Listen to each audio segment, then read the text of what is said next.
ఈ ఎలక్షన్లు అయితే వస్తున్నాయి. ఇప్పుడు మనం ఎవరికి ఓటేయాలి? ఇది ప్రతి సామాన్యుడికి వచ్చే ఆలోచన. కాకపోతే ఒకప్పుడు డెసిషన్ తీసుకునేవాళ్ళు. ముందుగా అనుకునేవాళ్ళు. పలానా పార్టీకి, పలానా అభ్యర్థికి ఓటు వేయాలని అనుకునేవాళ్ళు. కానీ ఇప్పుడు రాను రాను ఆ పరిస్థితి లేకుండా పోతా ఉంది. ఎందుకంటే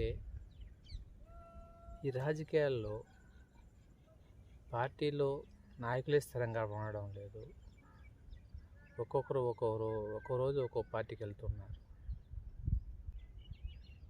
ఎక్కడ చూసినా చర్చ జరుగుతూ ఉంది. ఏమని? ఏ పార్టీ వాళ్ళు ఓటుకి ఎంత ఇచ్చారు, ఎవరెవరికి ఇచ్చారు, ప్రతి దగ్గర ప్రతి చోట ఇప్పుడు హాట్ టాపిక్ ఏంటంటే వీళ్ళు ఎంత ఇచ్చారు, ఆ పార్టీ వాళ్ళు ఎంత ఇచ్చారు, వాళ్ళు ఎంత ఇచ్చారు, ఆ ఇండిపెండెంట్లు ఎంత ఇచ్చారు, మాకు ఇంకా ఇవ్వలేదు, మీకు వర్త ఇచ్చారే. అంటే మన జనాలకి అంటే ఎవరైనా కానీ డబ్బులు వస్తుందంటే ఎవరికైనా ఆశపడతారు. అంటే ఎవరికి రాకపోతే ఎవరు ఆలోచించరు. అంటే పక్కింట్లో వచ్చి మనకు రాలేదంటే అదొక లోటు అనమాట, అదొక వెలితి వాళ్ళకి. అంటే మనిషి సహజమైన గుణం అనమాట. అంటే వాళ్ళకి ఇవ్వలేదు, వాళ్ళకి ఇచ్చారు, మనకి ఎందుకు ఇవ్వలేదు, మనం ఆ పార్టీ వాళ్ళం కాదా, ఇట్లా వాళ్ళకి వాళ్ళు లెక్కలేసుకుంటూ ఉంటారు.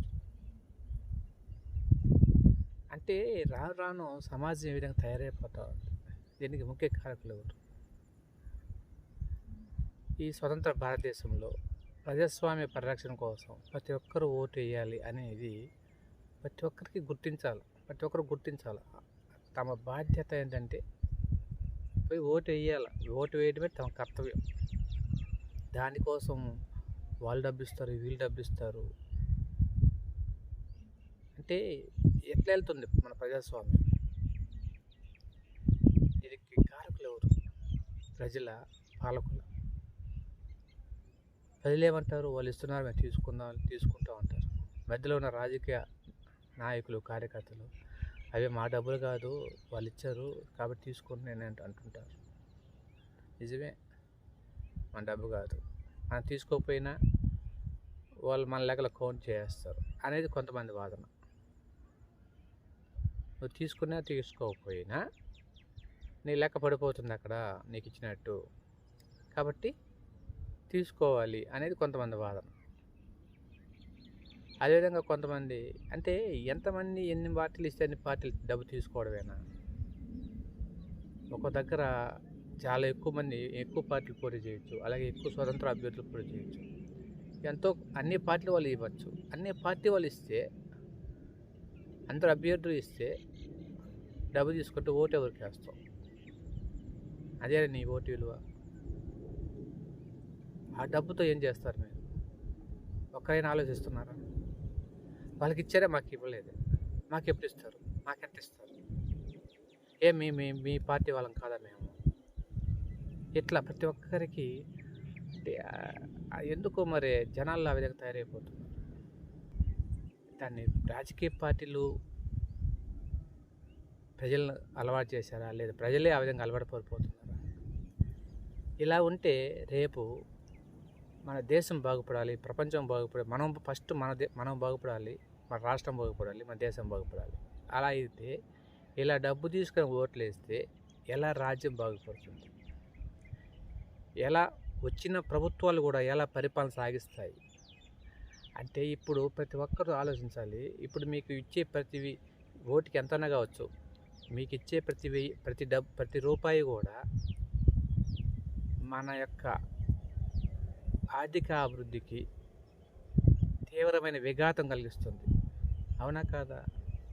మీకు ఇచ్చే ఈ డబ్బులంతా కానీ రేపు పార్టీ ఏ ప్రభుత్వం ఏర్పాటు చేసినా, ఏ పార్టీ ప్రభుత్వం ఏర్పాటు చేసినా వాళ్ళకు ప్రభుత్వం నడపాలంటే వనరులు ఎక్కడి నుంచి వస్తాయి? ప్రజల మీదనే మళ్ళీ భారం వేయాలి. మళ్ళీ ప్రజలకు ఆర్థిక సంక్షేమ పథకాలు పెట్టాలి, అభివృద్ధి చేయాలి. ఎలా చేయగలుగుతారు? డబ్బులు ఎక్కడి నుంచి వస్తాయి? ఇప్పుడు జనాలు కష్టపడుతున్నారా? ఎంతమంది కష్టపడి పనిచేస్తున్నారు?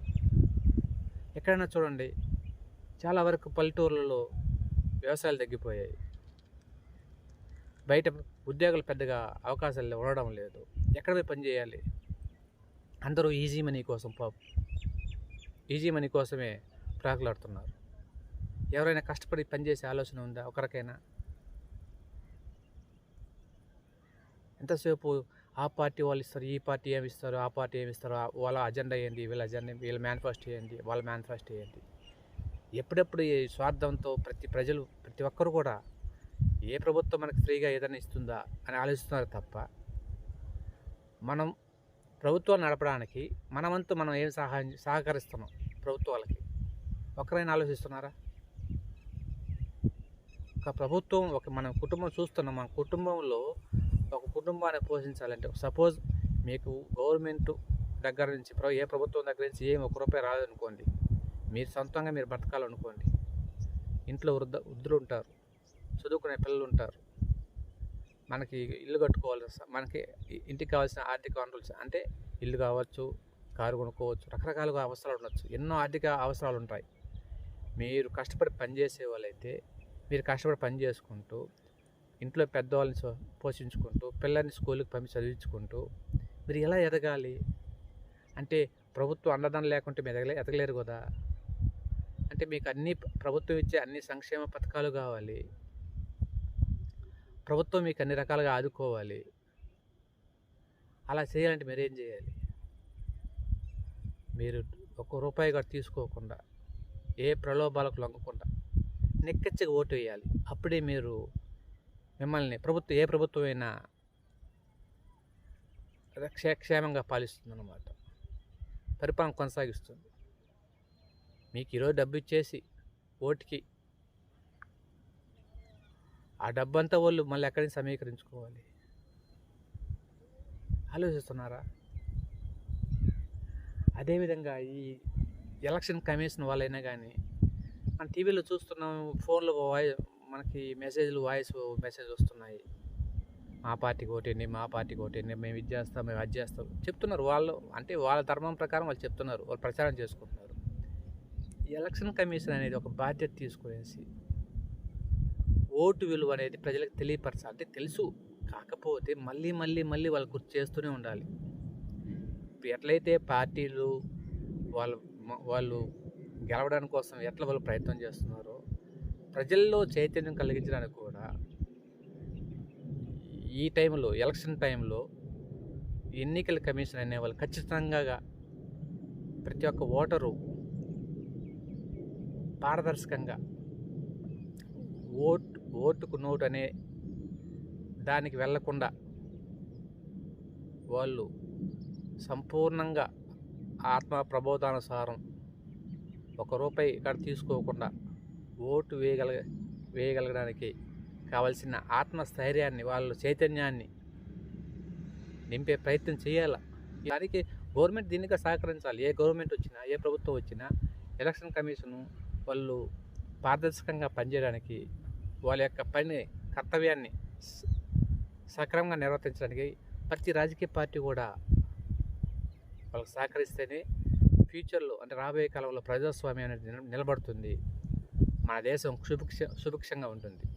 లేకపోతే ఇలాగే జరుగుతూ ఉంటే రాజకీయాలు, మన ఆర్థిక భారం పెరిగిపోయి ఆర్థిక సంక్షోభం ఏర్పడే అవకాశాలు ఉంటాయి. దయచేసి ఎవరైనా కానీ మాకిచ్చారు, మీకిచ్చారు, వాళ్ళకిచ్చారు, మాకు ఇవ్వలేదని ఎవరికైనా ఆలోచించబాకండి. మీ ధర్మాన్ని, మీ కర్తవ్యాన్ని, డబ్బిస్తేనే ఓటు వేయాలి అనే ఆలోచన వద్దండి. ప్రతి ఒక్కరూ కూడా ఓటు చాలా విలువైనది. ఈ ఓటుతో దేశ ఆర్థిక అభివృద్ధి ఆధారపడి ఉంది. దేశం ఆర్థికంగా ఎదగాలన్నా యువతలో చైతన్యం, అంటే యువకులు చాలా చైతన్యవంతులైన శక్తి ఉన్నది యువకుల్లో. మీరు ఖచ్చితంగా ముందుకు రావాలి. పాపం అక్షరజ్ఞానం లేని వాళ్ళు ఎవరిచ్చినా, ఏది డబ్బు ఇచ్చినా ఆశపడుతున్నారు. అలాగే వాళ్ళు ఆశపడుతున్నారు. చదువుకున్న వాళ్ళకి ఏమైనా తెలివి? అసలు ఓటు ఎలా వేయాలని మీకు తెలియదా? మీకు అర్థం కాదా? అసలు ఓటు అంటే ఏంది? ఎలక్షన్ అంటే ఏంది? అని మీకు తెలుసు కదా, మీరు ఎందుకు ఇలా ప్రలోభాలకు లొంగుతున్నారు? నాకు అర్థం కావడం లేదు. దయచేసి ఎవరైనా, ఏ రాజకీయ పార్టీ అయినా, ప్రజలైనా, ఎవరైనా కానీ ప్రతి ఒక్కరూ మారాలి, ప్రతి ఒక్కరిలో చైతన్యం కలగాలి, ప్రజాస్వామ్యానికి విలువ ఇవ్వాలి, ప్రజాస్వామ్యాన్ని కాపాడాలి. అప్పుడే మన దేశం ముందుకెళ్తుంది. అలా లేనప్పుడు ఇప్పుడు జరుగుతున్న పరిణామాలు ఇలా కొనసాగితే, అంటే ఈ ఎలక్షన్ సందర్భాల్లో ప్రతి ఒక్కరికి అర్థమవుతుంది ఎలా జరుగుతూ ఉన్నాయి, ఎలా ప్రచారాలు జరుగుతున్నాయి, ఎలా ఓట్లు వేస్తున్నారు, ప్రతి ఒక్కరికి తెలుసు. కాబట్టి ఇది కాదు ప్రజాస్వామ్యానికి కావాల్సింది. ఇది ప్రజాస్వామ్యానికి తీవ్రమైన గొడ్డలి పెట్టు లాంటిది ఇప్పుడు జరుగుతున్న పరిణామాలు. దయచేసి ఫ్యూచర్లో ఇలాంటివి జరగకుండా ప్రతి ఒక్కరూ ఏ ప్రలోభాలకు వాళ్ళు ఇస్తున్నారు, తాయిలాలు ఇస్తున్నారు, ఎంత అవసరం లేదు. మీకు కావాల్సింది మీకు ఓటుకు మీరు సక్రమంగా నిర్వర్తించడం, మీ ఓటుకు మీరు వేయడం మీ ప్రథమ కర్తవ్యం, అది మీ ప్రథమ బాధ్యత. ఓటుకు మీకున్నప్పుడు, హక్కు ఉన్నప్పుడు బాధ్యతగా మీరు నిర్వర్తించాలి. అప్పుడే ప్రభుత్వాలు కూడా సక్రమంగా పరిపాలన సాగిస్తాయి. లేకపోతే వాళ్ళు కూడా సాగించలేరు. దయచేసి ప్రతి ఒక్కరూ దీన్ని గమనించి ఇప్పుడు జరగబోయే ఎన్నికల్లో ప్రతి ఒక్కరు కూడా పారదర్శకంగా, ఎటువంటి అంటే వాళ్ళు ఇవ్వలేదు వీళ్ళు ఇవ్వలేదు అనేసి, వాళ్ళకి ఇచ్చారు మాకు ఇవ్వలేదు అనేసి అలాంటి ఆలోచనలు పెట్టుకోవద్దండి. డబ్బుకు దయచేసి లొంగిపోకుండా, డబ్బు తీసుకోకుండా సక్రమంగా మీ ఓటును వినియోగించుకోండి. మన ప్రజాస్వామ్య ప్రభుత్వాన్ని ఏర్పాటు చేసుకొని దేశంలో, మన ప్రపంచంలో మనది ప్రజాస్వామ్య ప్రభుత్వం అంటే అత్యంత పెద్ద ప్రజాస్వామ్య ప్రభుత్వం. కాబట్టి మన ప్రజాస్వామ్య ప్రభుత్వాన్ని మనం కాపాడుకోవాలి. మన రాజ్యాంగం మనకి ఇచ్చిన హక్కును సక్రమంగా వినియోగించుకోవాలి. కాబట్టి అందరికీ ఈ విషయాన్ని, మీకు తెలియదని కాదు, నేనేదో రాజకీయ విశ్లేషకుడిని కాదు, అదేవిధంగా విమర్శకుడిని కాదు, ఏదో నాకు తెలిసిన ఆలోచనల్ని మీతో పంచుకుంటున్నాను. అన్నిదా ఎవరు కానీ నేను తప్పుగా తీసుకోవద్దండి. నా ఆలోచనలు మంచివి అయితే ఈ వీడియోను ఒక లైక్ కొట్టండి. Thank you. నమస్కారం.